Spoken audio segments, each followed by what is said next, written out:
When Vladimir Putin became prime minister, he was barely known to anyone in Russia. All that was known about him was that he was from St. Petersburg and that he had background in the KGB, which was the powerful Soviet security agency. From this person who was barely known, he very quickly became this national leader. His rating surged in the first few months to 80%, thanks to the swift reaction to the bombings of apartment blocks in several Russian cities. Some observers say that his ratings can be attributed, at least in part, to the image that has been created and maintained by the state television. In fact, tightening the grip over media was one of the first things that he did.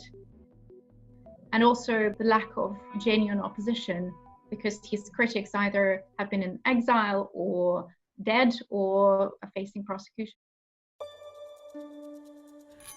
Vladimir Putin has restored Russia's image as a major geopolitical player. He turned the tide of the war in Syria, and he expanded Russia's influence in the wider Middle East. He strengthened relations with China, and he annexed Crimea in 2014 from Ukraine. But also, Putin's Russia will be remembered by a wave of allegations of election interference, of state-sponsored doping, and also of allegations of state-sponsored assassinations and poisoning. I think Putin is hated and loved in Russia at the same time, and that is largely due to his political course and also the very fact that he's been in power for that long. He once said that a KGB officer is never a former KGB officer, and in a way he still remains like that. We still don't know that much about him as a person.